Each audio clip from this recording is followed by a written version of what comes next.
And welcome back. It is Mornings with Pat Kreitlow on 98.9 WXCO. The time is 7:52, 68 degrees under overcast skies. Along with Ian Welsh, I am Chad Holmes.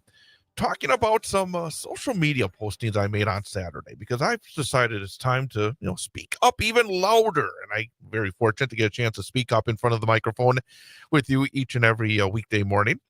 But I decided I needed to spread the word a little bit. I tend not to be as, throwing a lot of stuff out there on my social media. I spend a lot of time putting out my sports stuff and the like. But Saturday, I just felt like I saw a lot of stuff that people need to be thinking about.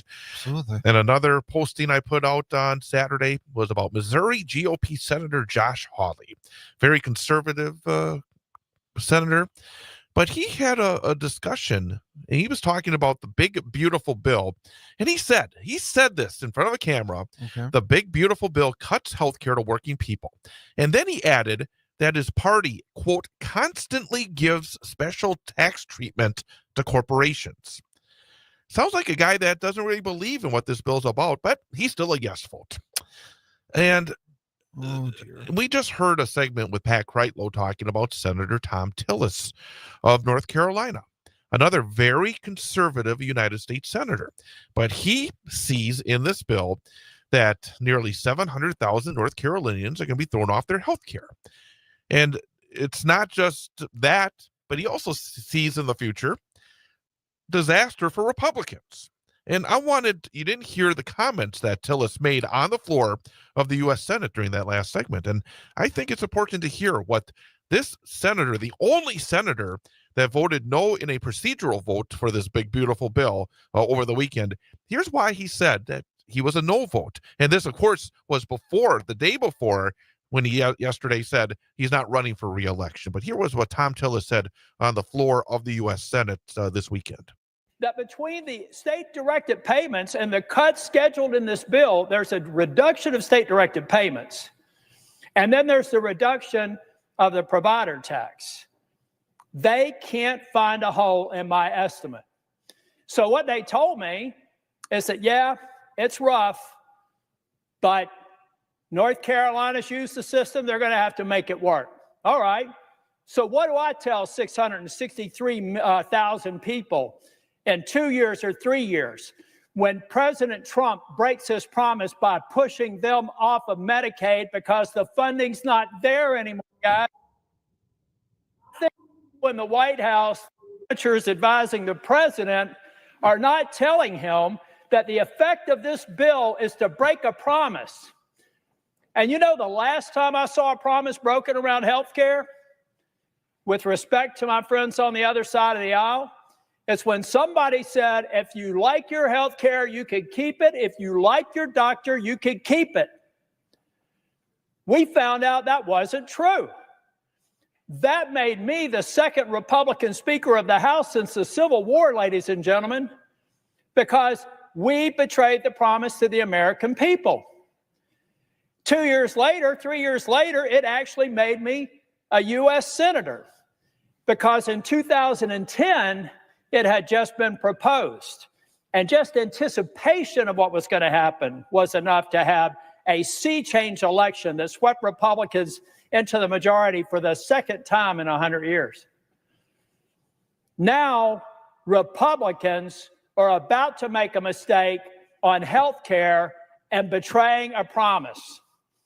It is inescapable that this bill in its current form will betray the very promise that Donald J. Trump made in the Oval Office or in the cabinet room when I was there with finance, where he said we can go after waste, fraud, and abuse on any programs. I would obviously, tend to disagree with the comparison of a program that Barack Obama and the Democrats pushed through that actually put people on health care, comparing it to a program that's going to toss millions of people off of health care. And also, I would say that he was being a little kind, that basically Donald J. Trump's advisors are not properly telling him about what the ultimate outcome of this big, beautiful bill will be. I tend to think that Donald J. Trump knows exactly what the outcome is going to be, and he doesn't care. That if he's able to toss millions of people off of healthcare to give himself and other millionaires and billionaires massive tax cuts, that's good in his book. But the point is that he sees these numbers. And every other Republican sees these numbers, and every other Republican knows what the ultimate outcome would be if this big, beautiful bill is going to be passed. It's going to lead to millions of people losing their health care. And again, it's not going to close any kind of debt or deficit.